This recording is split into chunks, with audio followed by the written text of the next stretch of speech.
하나님의 평강과 축복이 오늘도 우리 사랑하는 성도들과 함께 하시기를 주님의 이름으로 축원합니다.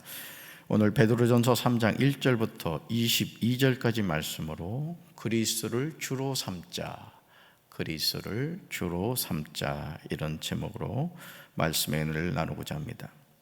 저와 여러분이 그리스도로 산다는 것은 삶의 규칙이 있습니다. 우리가 이 삶의 규칙을 알지 못하고 내 마음대로 살아간다면 우리는 하나님의 자녀라고 할 수 없습니다. 자, 우리 청년들이 군대에 가기 전에는 하루 24시간을 자기 마음대로 활동할 수 있습니다. 그러나 군에 입대하고 나면 군법에 의해서 정해진 시간에 일어나야 되고 정해진 시간에 잠을 자야 됩니다. 왜요? 군인이기 때문에 그렇죠. 우리가 예수님을 믿기 전에는 내 마음대로 이 세상 향락을 추구하고 내 생각대로 살았지만 하나님의 자녀가 된 이후에는 하나님의 말씀이 내 삶의 기준이 되고 그 말씀을 따라 살아가는 것이 우리가 구원받은 하나님의 자녀의 삶이라는 거죠. 신앙생활은 하나님의 말씀 앞에서 순종하는 것에서 출발합니다. 그러므로 오늘 베드로가 우리에게 말하고 있는 아내와 남편에 대한 순종의 문제를 바로 보아야 합니다. 그리스도인은 그리스도인다운 삶이 있어야 됩니다. 여러분 이걸 잘 기억하세요. 그리스도인은 그리스도인다운 삶이 있어야 됩니다. 말을 함에 있어서, 행동을 함에 있어서 어디에서나 저 사람은 예수 믿는 사람이야. 삶의 본이 있어야지. 예수님 믿는다고 하면서 믿지 않는 사람과 전혀 다르지 않다면 그 사람의 신앙은 문제가 있는 것이죠. 이것이 바른 삶의 모습이라는 겁니다. 첫째 보실까요? 오직 마음에 숨은 사람을 온유하고 안정한 심령에 썩지 않을 것으로 합니다. 바울 서신과 베드로 서신에서 아내와 남편의 관계에 관한 내용이 많이 나오죠. 저와 여러분이 성경에서 제시하는 말씀에 순종하는 것은 매우 중요합니다. 먼저 1절 보실까요? 같이 읽습니다. 아내들아 이와 같이 자기 남편에게 순종하라. 이는 혹 말씀을 순종하지 않는 자라도 말로 말미암지 않고 그 아내 행실로 말미암아 구원을 받게 하려 하매니 아멘.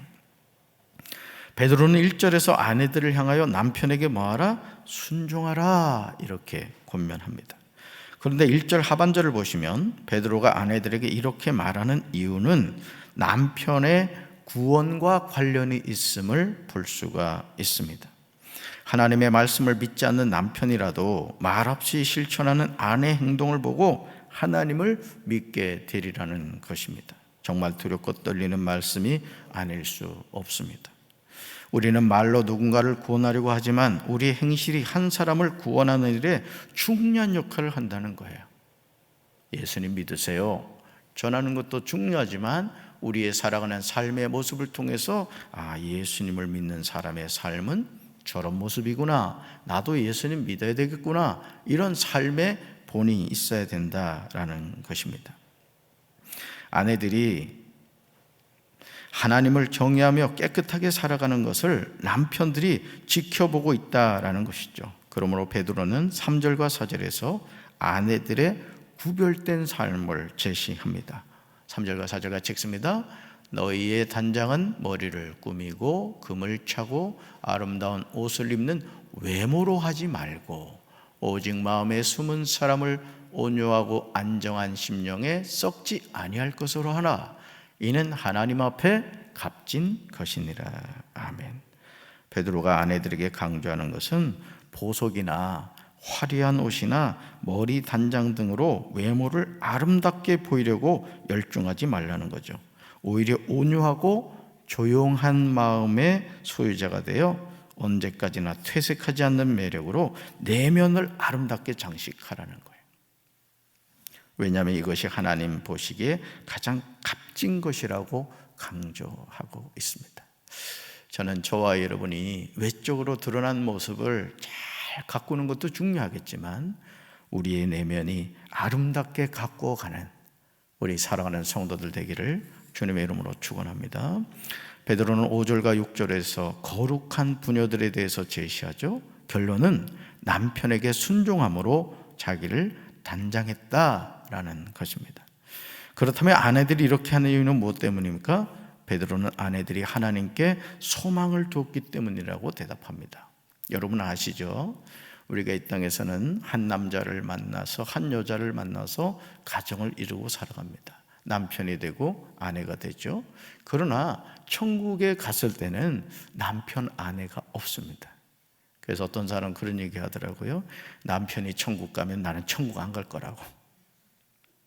우스갯소리입니다만은 어쨌든 예수님이 나중에 그 7형제가 한 여인을 다 아내로 맞이했는데 어떻게 됩니까? 이 사두개인들이 부활을 믿지 않잖아요. 그러니까 그 얘기를 했더니 천국은 장가도 시집가지 않는다, 이 말씀을 하셨죠. 우리는 예수님의 그 말씀을 믿는 거예요. 그럼 천국 가면 어떻게 되는 거예요?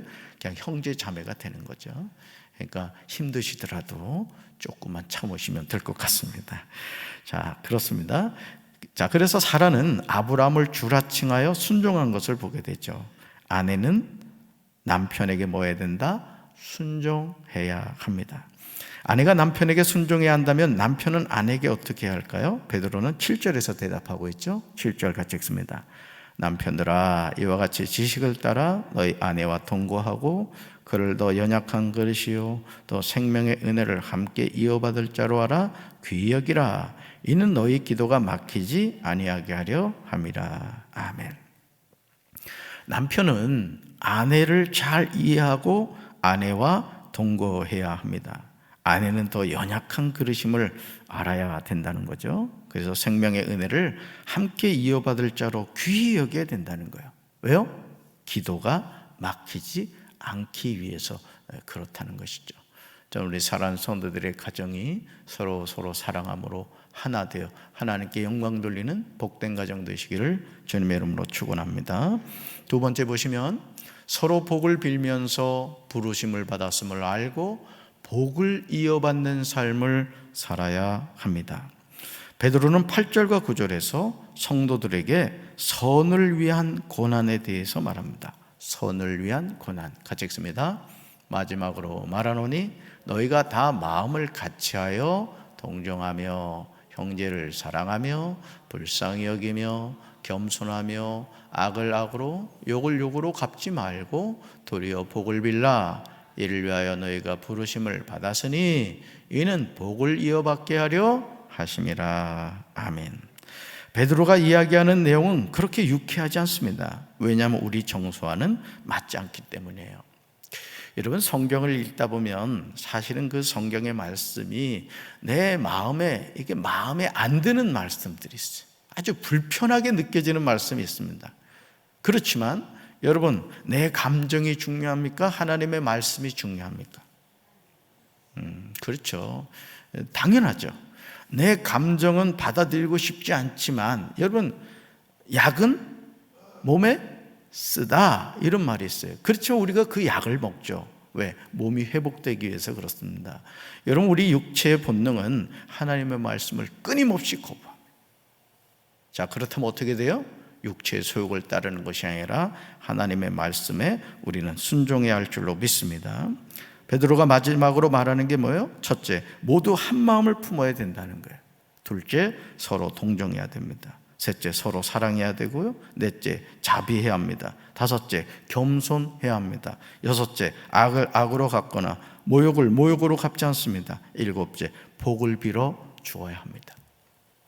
우리가 이렇게 해야 하는 이유는 우리에게 복을 상속받게 하시려고 하나님이 부르셨기 때문에 그렇습니다. 우리의 말은 항상 부메랑이 되어서 돌아옵니다. 여러분, 우리가 주변에 있는 사람들에게 계속 복을 빌어줘야 될 줄로 믿습니다. 복 빌어주는 자가 복을 받습니다. 오늘 우리가 이것이 승리하는 삶의 비결이라는 사실을 깨달아야 됩니다. 이렇게 해야 하는 근거로요, 10절, 11절, 12절에서 제시하고 있죠. 특히 10절과 11절은 오늘 우리가 입술로 범하는 죄에 대해서 지적합니다. 입술로 범하는 죄, 같이 읽습니다. 그러므로 생명을 사랑하고 좋은 날 보기 원하는 자는 혀를 금하여 악한 말을 그치며 그 입술로 거짓을 말하지 말고 악에서 떠나 선을 행하고 화평을 구하며 그것을 따르라. 아멘. 이거 암송하셔야 되는 말씀입니다. 사랑하는 성도 여러분, 생명을 사랑하고 좋은 날을 보려고 하는 사람은 혀를 다스려 악한 말을 못하게 하며 입술을 닫아 거짓말을 못하게 하라는 베드로의 말에 우리는 순종해야 돼. 무슨 말을 하는 거죠? 축복된 말을 하라는 거예요.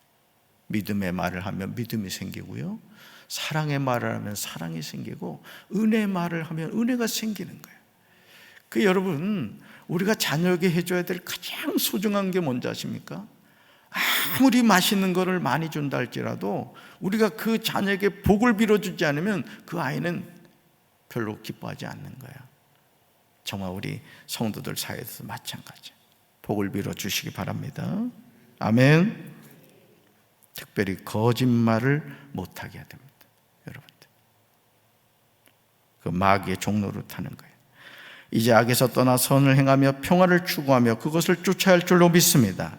베드로는 12절에서 그 이유를 말하죠. 12절에서 그렇습니다. 하나님은 선한 사람을 찾으시고 그들의 기도에 귀를 기울이시지만 악한 일을 하는 자는 멀리 하십니다. 그게 여러분, 우리가 하나님께 기도 응답 받는다는 건 뭐죠?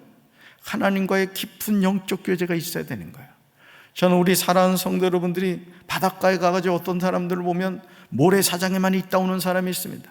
고생해 가서 저 동해 바다까지 가가지고는 모래만 밟다 오는 사람이 있어요.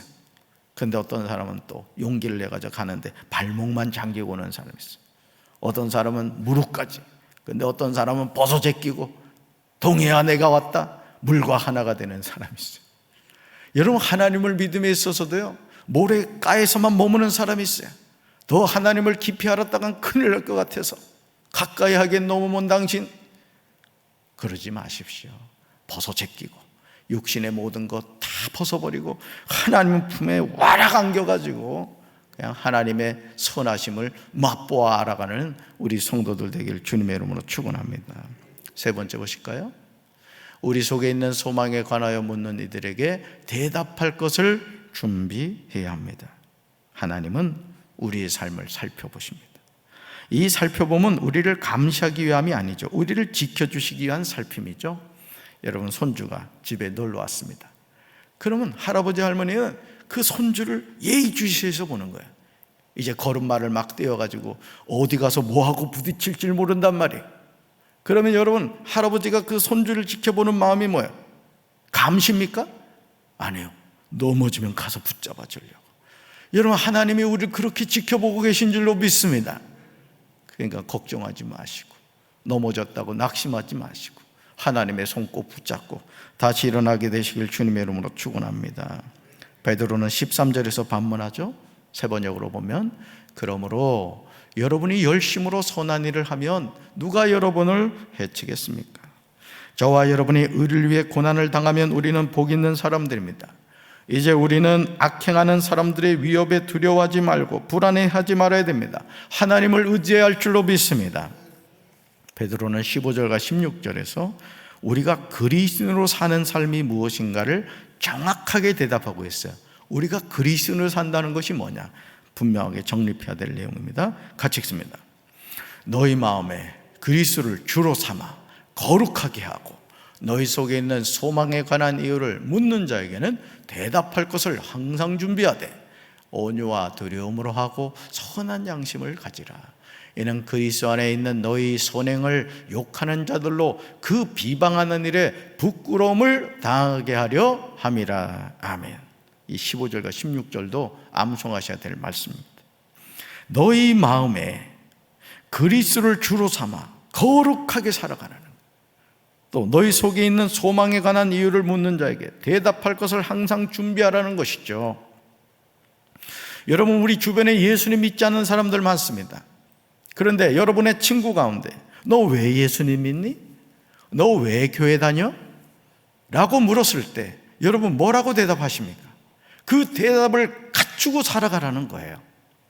그래서 그들이 물을 때 예수님 믿는 이유는 우리 죄의 문제를 해결해 주시고 우리를 구원해서 천국으로 인도하시기 때문에 그래. 저주에서 축복으로 바꿔주셔, 가난에서 부유함으로 바꿔주셔. 그분이 내 인생의 주인 되시는 분이야. 너도 예수님 믿어야 돼. 여러분, 항상 우리가 이 준비를 하고 살아가야 된다는 거예요. 할렐루야. 여러분, 마라톤 대회에 나가는 마라톤 선수는요, 그 마라톤 대회 나가기 전에 여러분 1년 전부터 식단 준비, 여러분 식단을 차려서 먹고 말이죠, 매일매일 운동을 합니다. 마라톤 경기에 나가기 위해서도 그러는데, 하물며 하나님 나라 천국을 향해서 가는 저와 여러분들이 절제되지 않고 준비되지 않고 어떻게 천국을 가겠습니까? 저는 우리 성도 여러분들이 항상 준비된 하나님의 자녀가 되기를 주님의 이름으로 축원합니다. 베드로가 말하고 있는 내용은 부차적인 설명이 필요 없죠. 우리는 마음에 그리스도를 주로 삼아 거룩하게 해야 할 줄로 믿습니다. 우리 속에 있는 소망에 관한 이유를 묻는 이들에게 대답할 것을 항상 준비해야 되는 거예요.